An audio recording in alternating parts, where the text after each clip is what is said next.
What's going on, guys? It's Nick here, back with another video.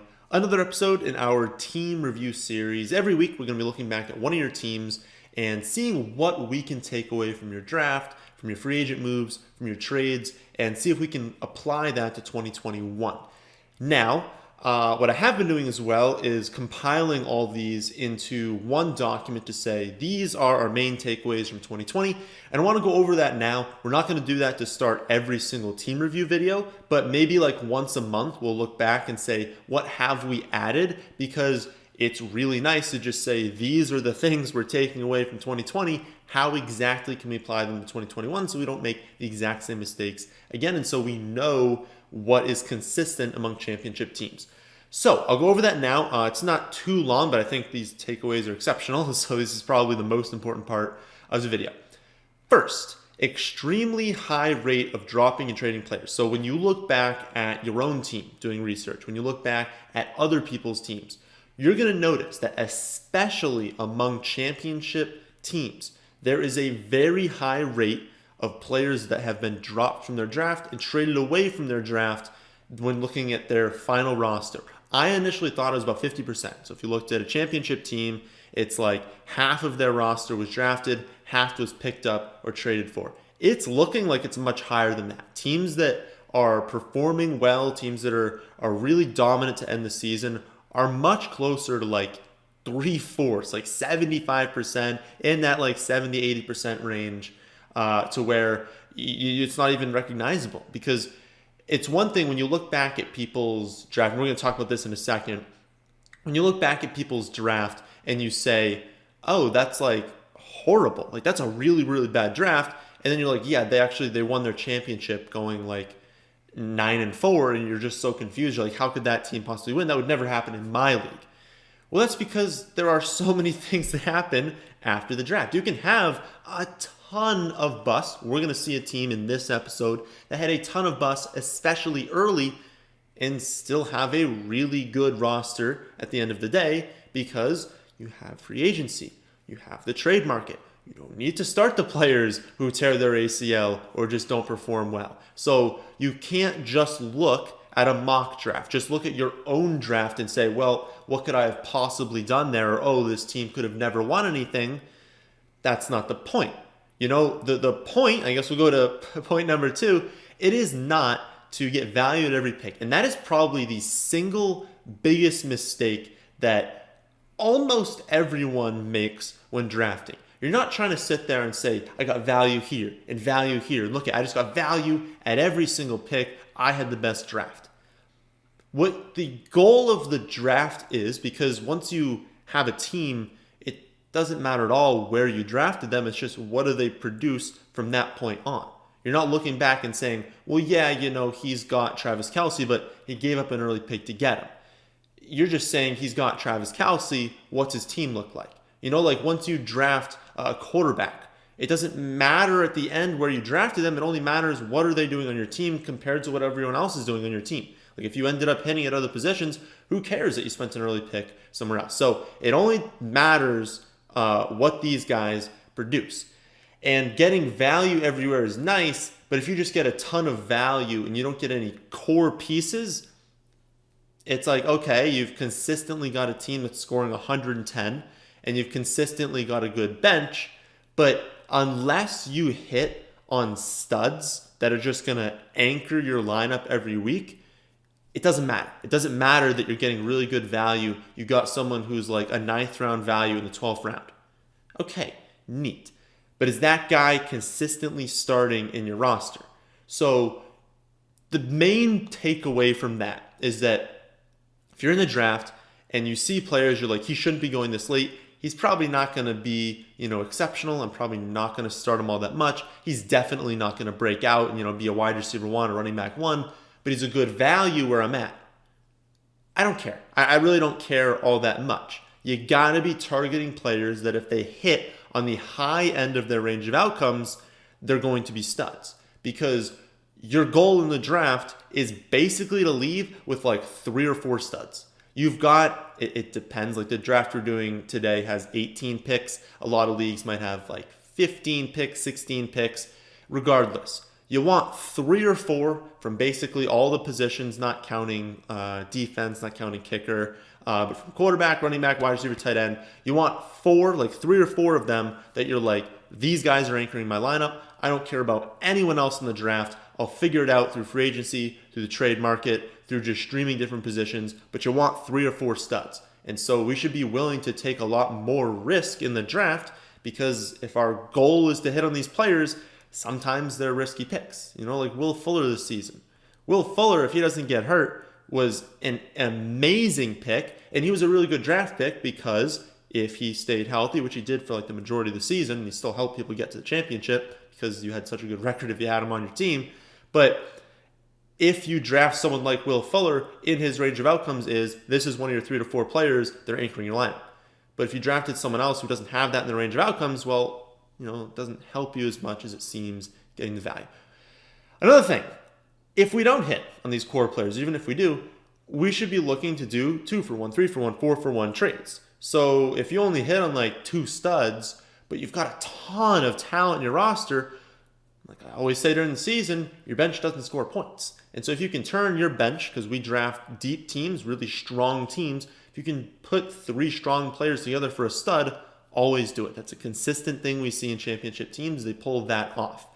Another thing, we have seen a shift in the importance of upper tier quarterbacks, especially ones that are mobile. You basically can't draft a non-mobile quarterback at this point. These guys that are getting 50, 60, 70 rushing yards, it's just so much of a value having a guy get 70 and a touchdown on the ground. Like that's insane, an insane edge over someone like Matt Ryan who gets 0 on the ground. Like he has to have now 303 touchdowns just to compete with someone who had 70 and a touchdown on the ground. So incredible advantage having rushing. You basically have to take someone that has some sort of rushing upside, and this season you're probably going to have to take them relatively early. But if everyone's taking them early, it's not that big of a deal.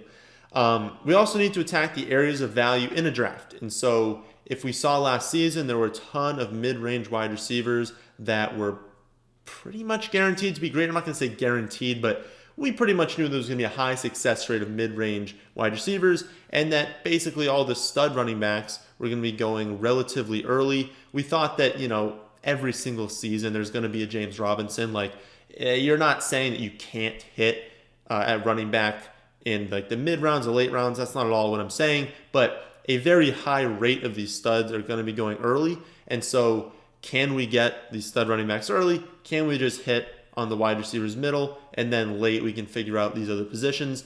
But when we're looking at next season, it might be completely different. And so we just need to be cognizant of the fact that every single season you can kind of see the value at different positions where they are. Maybe next season it's kind of looking like there are these 2 or 3 tight ends that are really, really good. We can get them early.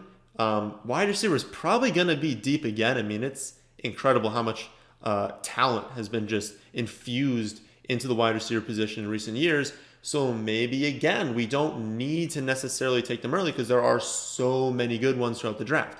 So do we take the tight ends early and take some running backs still, because we still want that 3-down running back because there are so few of them left in the league? And then maybe we can take a quarterback kind of early, and there's always wide receivers. We hammer that in the middle rounds. But like, if you don't look at that going into the draft and you just say, I'm going to take the best players, maybe you end up taking a wide receiver early and then a quarterback a little bit earlier than you should because there's value a little bit later, and maybe you missed out on the tight end, and so then you reach on like the 5th best tight end, but they're not much different from the 12th best. And so you just got to look at the draft going into it and realize where the value is, because you can't just fly into a draft blind. Kind of going off that next point, there are basically 3 good tight ends, and so we should basically be prioritizing those guys over the positions, because you look at a guy like Travis Kelce, he's a wide receiver 1, but when you're comparing him to tight end, I mean, he's been the tight end 1 for like ever now, and the edge he's giving you over the other tight ends, it's basically like saying, it's like saying this: you've got a wide receiver 1. How much more valuable would they be if you could convert their position into tight end? So much more valuable. So even if he's putting up the same number of points as some other like mid-range wide receivers, because he's a tight end and you're going up against guys who are scoring like 7 points, it's just such an edge. And so we got to be taking him early. He's going to be a first-round pick. Can't be doing the both things. So we saw in the last video, you can't take like tight end in the 2nd and the 8th, and then a quarterback in the 3rd and the 9th, because like you're getting really thin at running back and wide receivers. And then ceiling. We've got to be drafting players who are capable of 25 points. I don't care if they have like a lower floor, because everyone has a floor of 0. We definitely overstate players' floor at times. Just get dudes who are capable of a ceiling, because that helps you upset teams that are clearly better than you, and it helps when you've got a guy who busts, gets you like 2 points. Well, if you have someone capable of 25 and they score 25, well, that balances out the 2. But if no one's capable of that and you have a bust, you're probably going to lose that week. So those are the main takeaways from 2020. We'll do another draft now and see if there's anything else that we can take away. So, the draft, for those of you listening on iTunes, Spotify, can't see it on the screen. I'm not going to say the round every time, I'm just going to say the players, but first round, Clyde Edwards-Helaire, and then we go with Joe Mixon, Odell. Bust, bust, bust. So that was what we're talking about. This draft, right away, we just see gets absolutely roasted with injuries and with basically underperforming with Clyde, I guess mixed in with injuries, but he was underperforming before. It would have been obviously better if he doesn't get hurt, if Bell doesn't come in there, but definitely underperformed regardless of that. So we have Clyde, Mixon, and Odell. Gets a little better. We go with Calvin Ridley, DJ Chark, David Montgomery in the 6th round. Starting in the 7th round, we have Brandon Cooks, Leonard Fournette in the 8th, Hayden Hurst in the 9th, so now he's going to tight end. He's going to quarterback in the 10th round with Josh Allen. Grabs someone else's handcuff. Love seeing that. Alexander Madison in the 11th round. Closes out the draft with Anthony Miller, Alan Lazard, Jonnu Smith, Chiefs defense, Jalen Reagor, Corey Davis, and Younghoe Koo. So that's a really good draft. Obviously, there are busts. We see Clyde, Mixon, Odell. We see Chark. I guess you would consider him a bust. He had some spiked weeks. It wasn't Chark's fault. I don't want people to think he's not a good wide receiver. He's a very talented wide receiver. It's just the quarterback situation there was garbage.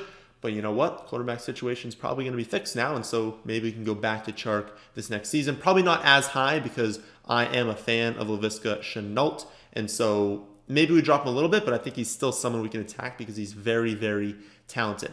Definitely did well to end the draft in middle. So he had these busts, but like Calvin Ridley in the 4th was exceptional. David Montgomery in the 6th, that worked out. Brandon Cooks in the 7th.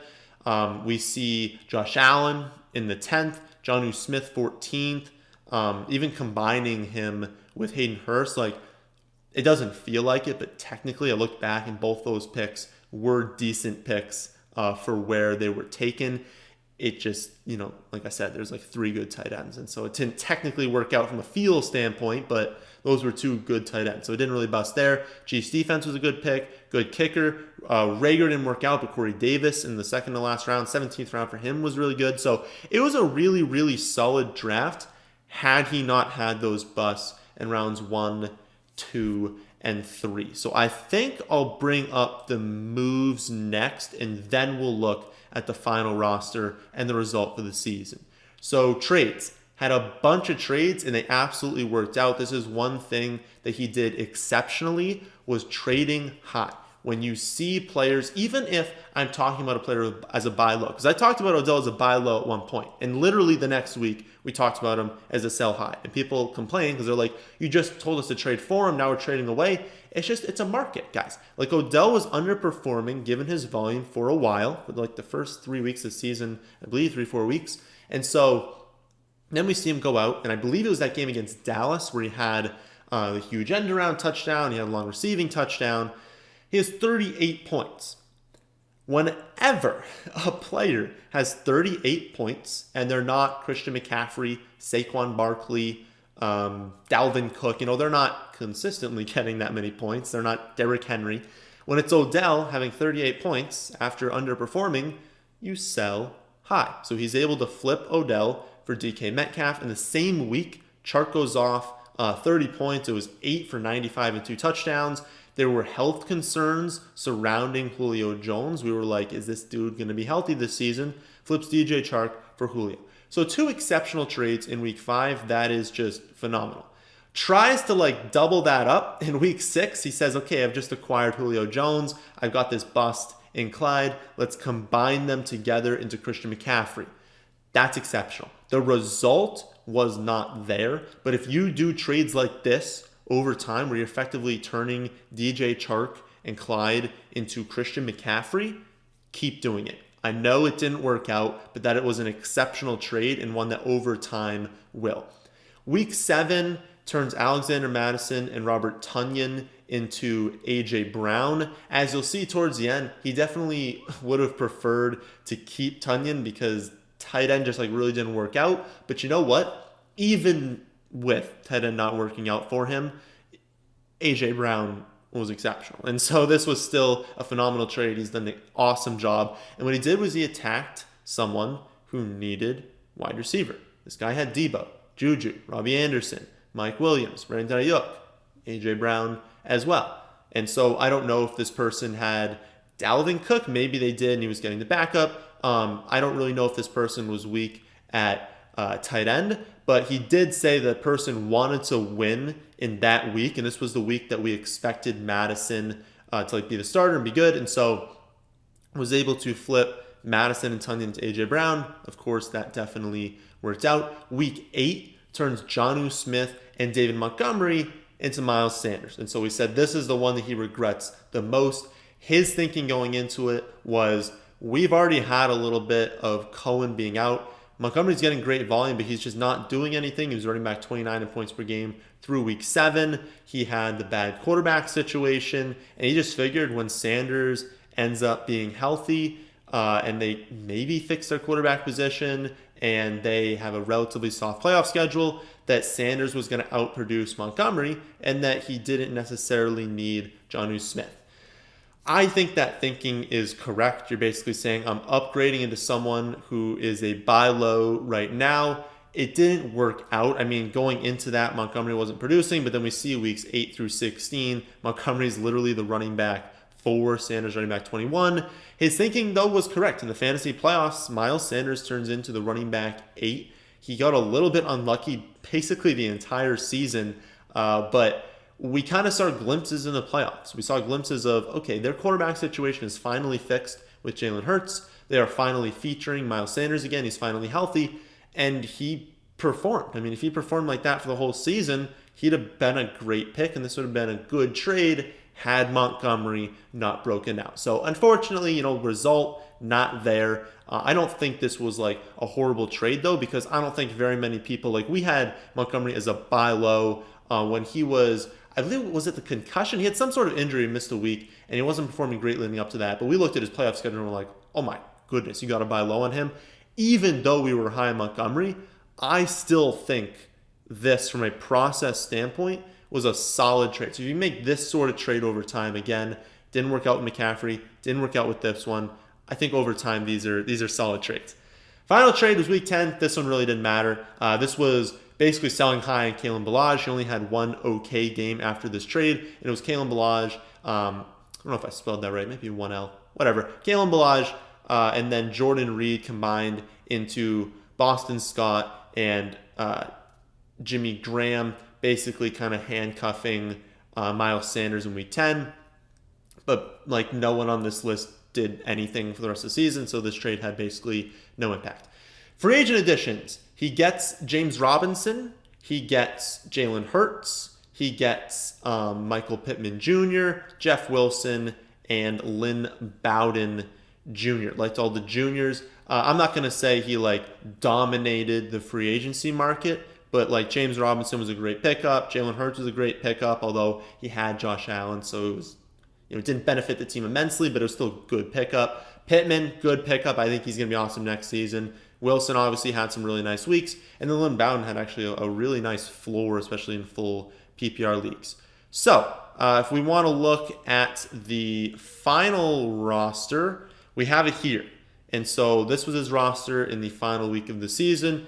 Jalen Hurts at quarterback, Leonard Fournette because he was usable towards the end of the season. So Leonard Fournette, Miles Sanders at running back, at wide receiver, DK Metcalf, AJ Brown, and then Calvin Ridley in the flex, We see Jordan Akins at tight end. Again, I said he just kind of didn't figure out the tight end position, but like I've been saying this entire video, this entire offseason, if you didn't have Kelsey, Kittle, Waller, you didn't figure out the tight end position. There was just no options. Chiefs defense and Greg the Leg at kicker. His bench, still Hayden Hurst. Josh Allen still had, of course, traded for McCaffrey, added Pittman, Wilson, Lynn Bowden, like I said. Russell Gage as well, who we talked about a lot in, or I guess I talked about a lot in like the DFS articles. Russell Gage, once we had the Julio injury, he was maybe like a month of time, a really, really good play because they were shifting Gage to the outside. He was basically taking over the Julio Jones role, especially once Zacchaeus was injured. And so his upside was much greater. His floor was much greater. So Gage was a really nice player each week. And Emmanuel Sanders, of course, when we had Michael Thomas injured, Sanders was a good play. And then Texans defense was more for streaming. And then Joe Mixon, unfortunately, IR. So, what happens to him? Well, 8-5 regular season and does end up winning the championship. This, I feel like some people might say not a championship team. If you look at the starting lineup, yeah, it is. I mean, Hurts was scoring, the combination of Allen and Hurts, I mean, they were each putting up like 25, 30 points every week, so that's an advantage. Fournette, Sanders wasn't like a dominant running back core, but it was good enough because you had Metcalf, Brown, Calvin Ridley, solid defense, solid kicker. Like you were just solid everywhere else. And so those running backs were able to produce. But I mean, if he had a healthy McCaffrey, if he had a healthy Joe Mixon, would have been a really, really nice team. So takeaways from the draft. First 3 picks bust. We went over that. Clyde, Mixon, Odell just didn't work out. He ends up dropping and trading away 14 of his 18 picks. And if we look at where he hit, if we look at like the green here is like a successful pick, really successful middle and late. And that's basically what got him through these busts in the early rounds was amazing traits. Even the ones that didn't work out were amazing trades, but he hit in 4, 6, and 7. He hit in rounds 9, 10, 14, 15, 17, 18. Now, some of these are hit on like defense and kicker, so they don't matter as much, but they were successful picks. They were solid picks. He hit at these tight ends, didn't end up using them, but from a draft perspective, he had really nice tight end picks. Remember I said we don't want tight end early and late, but 9th and 14th is fine. So if like you're someone who says like tight end's impossible to hit on this, give me 2 shots late, I'm cool with that. I just don't want you guys taking like a 2nd round tight end and a 9th round tight end. It's like, okay, at that point, you just took Kelsey or Kittle in the 2nd round. You're assuming they stay healthy if you're trying to win this league. You don't need to take a backup at that point. You'll figure out tight end on free agency if those guys get hurt, like those early round tight ends. But if you take 9th and 14th, that's fine because you did spend those early round picks at running back and wide receiver. Quarterback 10th, obviously that one worked out. One thing I want to say, it was a little too extreme on the split. Probably just didn't notice during the draft, or maybe he was thinking like I took running back in rounds 1 and 2, so I should be good there. I don't need to take as many. I still would have liked not 5 and 8 for running back and wide receiver. I'd have liked maybe like just 6 and 7. Just get a little bit closer because if your first 2 bust like they did, now you're lucky you got Montgomery. Of course, ends up not keeping him, but you're basically looking at rounds 6, 8, and 11 at running back if your first 2 busts. And so you're like, I need to hit on one of these guys. And obviously, as you guys know, it's difficult to hit on running backs in rounds like 6 on. So he gets lucky adding James Robinson, drafting David Montgomery, but had those 2 not happen, probably doesn't win the championship. So, like I said, solid overall draft. Gets kind of unlucky, but like I said to start the video, we're looking for the core. So we don't need to get value at every position. We're trying to hit in a few guys. And his core, although he didn't keep Montgomery, the core was still Ridley, Montgomery, and Josh Allen. And had he kept all of them, of course, trades Montgomery still to get a solid player, but had he kept all of them, that's a good enough core of quarterback, running back, wide receiver to where free agency and trades can fill in and make that championship team. So those are his 3, and they were strong enough to withstand a bust in the first 3 rounds. Season takeaways. overall, guy had a good season. 8-5 is like a rock solid season. You're definitely making the playoffs at that point. You probably have a relatively high seed. And all it takes is making the playoffs. Probably not the number 1 seed, but probably in that like 2 or 3 range. His ability to win the championship here came to Trader.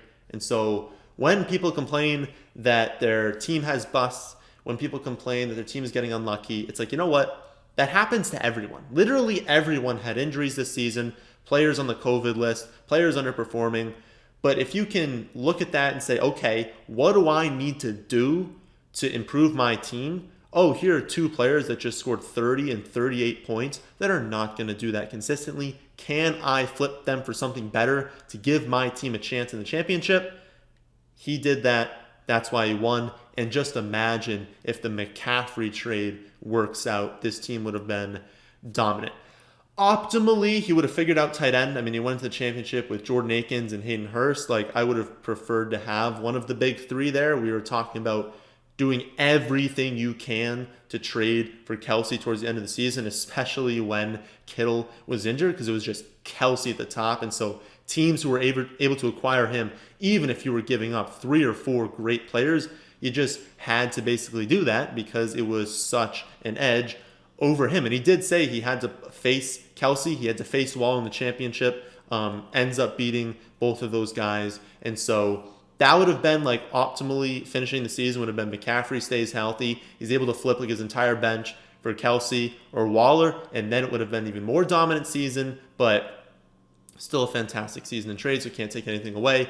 He did mention leaving a lot of draft capital on the table, basically saying like, you know, he trades for McCaffrey and he doesn't work out. He drafts Mixon early and he doesn't work out. And he's got some of these players who are really, really nice talents, but because they're injured, because they were kind of on his bench, he had a lot of capital he didn't end up using. To that I say, it happens. Like, it's just gonna happen to where you're gonna spend a lot of draft capital, you're gonna spend trade capital on players, and they're just not gonna work out. No one has a perfect season in fantasy, but it's having a strong enough draft, having good enough free agent moves and trade moves to where you can make up for that and get past it, where everyone else is just complaining that all their players got hurt, they're not making trades, they're not making free agent moves. And so it happens to both of you, but the team that overcomes it and makes good moves, smart decisions, and stays active, that's the team that wins.